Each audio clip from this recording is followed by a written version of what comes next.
अपने बेटे रिशु के माथे से टपकते हुए पसीने को देखकर सविता की हालत खराब हो गई। ऐसा आज पहली बार नहीं हुआ जब रिशु नींद से घबराकर जागा है। हाय मेरा बच्चा, न जाने किसकी नजर लग गई है तुझे। जब से मेरे बच्चे ने 10वीं के एग्जाम में स्कूल टॉप किया है तब से रोज बुरे बुरे सपने आने लगे हैं। हाँ माँ, मैंने आज फिर से एक काले साए को देखा। वो यहीं मेरी आंखों के सामने खड़ा था। माँ मुझे बचा लो माँ। वो मुझसे कह रहा था कि मुझसे बदला लेगा। माँ कहीं ये प्रशांत। चुप कर, कैसी बात कर रहा है? दोबारा उसका नाम मत लेना। तुझे पता है ना, उस प्रशांत ने आत्महत्या कर ली, तो बार बार उसका नाम मत लिया कर। मम्मी, क्या सच में प्रशांत ने आत्महत्या की थी? चुप कर, बहुत सवाल पूछता है आजकल। और फिर रात के वक्त सविता के पूरे घर में एक अजीब सा काला धुआं छाने लगा। गहरी नींद में सोई सविता की जैसे ही आंख खुली उसका दम घुटने लगा। वो दौड़कर रिशु के रूम की तरफ गई जहां उसके दरवाजे पर घूमती एक काली परछाई देख वो बुरी तरह से घबरा गई। कौन है वहाँ? कौन है? सामने आओ। ये मैं हूँ, तुम्हारी काली करतूत।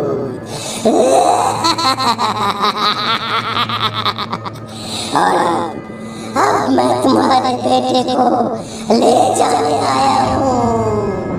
नहीं, मेरे बच्चे को छोड़ दो प्लीज। मेरे रिशु को कुछ मत करना।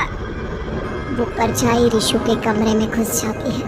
सविता भी उसके पीछे पीछे दौड़कर जाती है और देखती है कि अब वो साया साफ नजर आ रहा था। वो सर से पैर तक खून में सना हुआ था और उसके शरीर के सारे अंग कटे फटे हैं। क्या चाहिए तुम्हें? तुम जो बोलोगे मैं करूंगी, लेकिन मेरे रिशु को छोड़ दो। उस परछाई ने रिशु को गर्दन से पकड़कर दीवार के सहारे हवा में उछाल दिया। रिशु जोर जोर से चिल्लाने लगा। माँ बचाओ मुझे, बचा लो माँ ये मुझे मार डालेगा। माँ मुझे बचा लो माँ। नहीं, ऐसा मत करो। मुझे मार दो लेकिन मेरे बच्चे को छोड़ दो। मैं तुम्हारे आगे हाथ जोड़ती हूँ। वो परछाई रिशु को जमीन पर गिरा देती है और अचानक वहाँ से गायब हो जाती है। रिशु, मेरा बच्चा, तू ठीक तो है ना? कुछ बोल बेटा, क्या हुआ है तुझे? मैं ठीक हूँ माँ। क्या हुआ था यहाँ पर? कुछ नहीं बेटा, कुछ नहीं। तू परेशान मत हो। हम कल ही गांव के बाहर जो तांत्रिक महाराज रहते हैं उनके पास चलेंगे। ठीक है माँ, हम जल्द ही उनके पास चलेंगे। मुझे बहुत डर लग रहा है माँ। ये बार बार मुझे डरावने सपने आना, ये सब हमारे साथ क्यों हो रहा है माँ? अगले दिन सविता अपने बेटे रिशु को लेकर गांव के बाहर तांत्रिक के पास जाती है। जिस जगह पर तांत्रिक रहा करता था वो जगह बहुत डरावनी थी। चारों तरफ कंकाल और खूब भूतियाँ नजर आ रही थी। गांव से दूर वीराने में उस जगह पर जोर से आंधी चल रही थी। रिशु ने डर कर अपनी माँ का हाथ पकड़ लिया। माँ मुझे बहुत डर लग रहा है। ये कैसी जगह है? देख बेटा, हमारे साथ जो कुछ भी हो रहा है उसका इलाज सिर्फ और सिर्फ ये तांत्रिक महाराज ही बता सकते हैं। अब यही है जो हमें प्रॉब्लम से बाहर निकाल सकते हैं। जैसे ही सविता और रिशु तांत्रिक की झोपड़ी के अंदर पहुंचे, वहां का नजारा देखकर उनकी आंखें फटी की फटी रह गई। तांत्रिक की झोपड़ी के अंदर कई सारे लोग अपनी गर्दन घुमा घुमा कर जोर जोर से चीख रहे थे। कौन हो तुम और यहाँ क्यों आई हो? महाराज, मेरे बेटे को कुछ दिनों से एक डरावनी काली परछाई नजर आती है और कल रात उसने मेरे बेटे पर हमला भी कर दिया।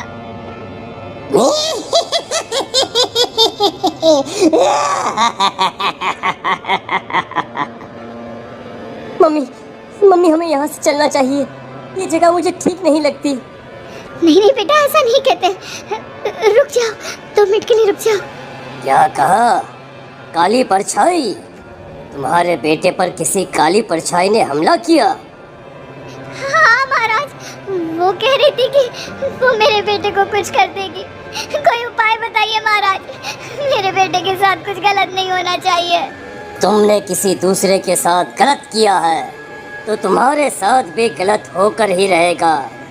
तुमने किसी की जान ली है, किसी को मार डाला है तुमने। नहीं महाराज, मैंने ऐसा कुछ नहीं किया। मैंने किसी की जान नहीं ली। मुझे कोई उपाय बताइए। लगता है तुम इतनी आसानी से नहीं मानोगी।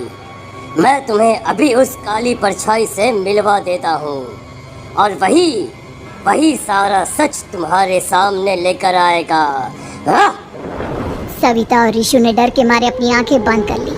तभी अचानक तांत्रिक की झोपड़ी में अजीबोगरीब आवाजें गूंजने लगी। सविता और ऋषु बुरी तरह से कांप रहे थे। आंखें खोलो और अपने सामने देखो। क्या यही है वो जिससे तुम कल रात को मिली थी? बताओ मुझे। हाँ, इसने कल रात मेरे बेटे के ऊपर हमला किया था। ये उसी लड़के की भटकती हुई आत्मा है जिसे कुछ दिन पहले तुमने मार डाला था। मम्मी ये महाराज क्या कह रहे हैं? क्या सच में आपने किसी की जान ली है, किसी को मार डाला है? अगर हाँ तो बताइए ना मम्मी, किसको मारा है आपने, किसको? तुम्हारी माँ इतनी आसानी से सच नहीं बताएगी बेटा। इसने एक बच्चे की जान ली है। कहीं उसका नाम प्रशांत तो नहीं महाराज? वो मेरा दोस्त है, मेरा मतलब मेरा पड़ोसी है। सही पहचाना। देखा सविता, तुम्हारा खुद का बेटा भी जानता है कि तुमने किसी के प्राणों की बलि चढ़ा दी और इसीलिए अब उसकी बुरी आत्मा तुम्हारे घर में भटकती है। मुझे माफ कर दीजिए महाराज, मुझसे बहुत बड़ी गलती हो गई। प्रशांत हमारे पड़ोसी का बेटा था। हर बार उसके नंबर मेरे बेटे से ज्यादा आते थे और इसलिए मैंने उसके कमरे के बाहर काला जादू किया था, पर मुझे नहीं पता था कि वो मर जाएगा। तुम्हारे उसी काले जादू वाली गुड़िया के अंदर एक बुरी आत्मा थी जिसने उस बच्चे के दिमाग पर बुरा असर कर दिया और उसी की वजह से उस लड़के ने अपनी बालकनी से कूदकर आत्महत्या कर ली। इसकी वजह सिर्फ और सिर्फ तुम हो, तुम। नहीं महाराज, जो कुछ भी हुआ मुझे नहीं पता था कि प्रशांत अपनी जान दे देगा। प्रशांत की आत्मा इस वक्त तुम्हारे सामने खड़ी है, हमसे बात करना चाहती है। बोलो क्या कहना चाहते हो?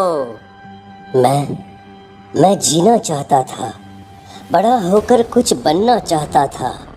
आपके बेटे से मुझे कोई परेशानी नहीं थी। अरे वो तो मेरा अच्छा दोस्त था। मुझे माफ कर दो बेटा, मुझसे बहुत बड़ी गलती हो गई, मुझे माफ कर दो। माफ करने से मुझे वापस जिंदगी नहीं मिल जाएगी। मेरे माँ बाप आज भी मेरे लिए रोते हैं। आपने मेरे साथ बहुत गलत किया है, बहुत गलत। और तभी अचानक प्रशांत की आत्मा वहां से गायब हो जाती है। सविता जोर जोर से रोने लगती है। सुन लिया तुमने? ये तुम्हारे अपने ही किए हुए पाप हैं जो इस तरह से तुम्हारे सामने आ रहे हैं। माँ, ये आपने अच्छा नहीं किया। सिर्फ 10th बोर्ड के एग्जाम में मैं टॉप कर पाऊँ इसलिए आपने मेरे दोस्त के ऊपर काला जादू कर दिया। नहीं मम्मी नहीं, अब हम कभी खुश नहीं रह पाएंगे, कभी नहीं। मेरे दोस्त की आत्मा को कभी शांति नहीं मिलेगी मम्मी, कभी नहीं। लेकिन मैंने जो कुछ भी किया सिर्फ तुम्हारे लिए किया। वो लड़का हमेशा फर्स्ट पोजीशन पर आ जाता था और इस वजह से हमेशा तुम्हारे मार्क्स कम पड़ते थे। मैंने तो सिर्फ उस पर एक छोटा सा काला जादू किया था बेटा। मुझे क्या पता था कि उसका ये नतीजा निकलेगा। जिस गुड़िया को तुमने उस लड़के के कमरे के दरवाजे पर लगाया था, दरअसल उसके अंदर एक बुरी आत्मा का प्रवेश हो गया था, जैसा कि अक्सर काला जादू करते समय हो जाता है। मुझे अपनी गलती का एहसास हो गया है। मैं प्रायश्चित करना चाहती हूँ, आप बताइए मैं क्या करूँ?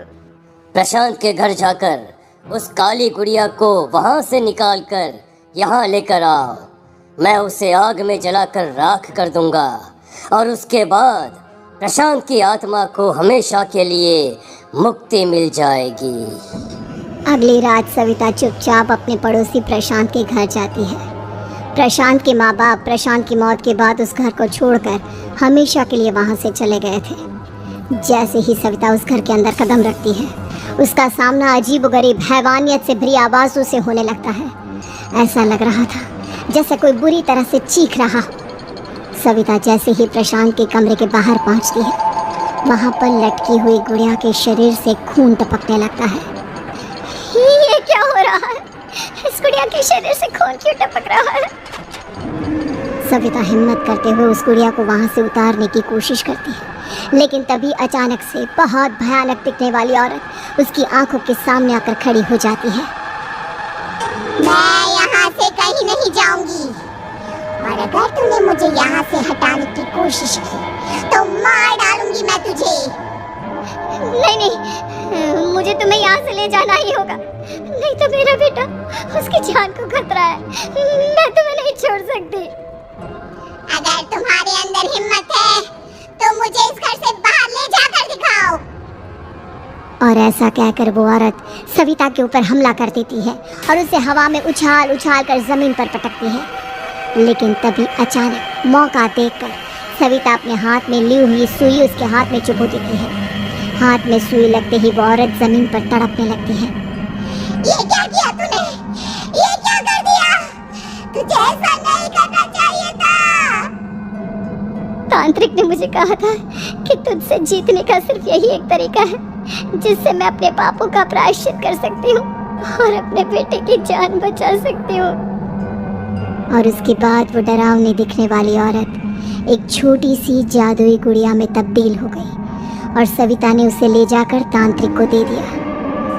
तांत्रिक ने जादुई गुड़िया को आग के हवाले कर दिया।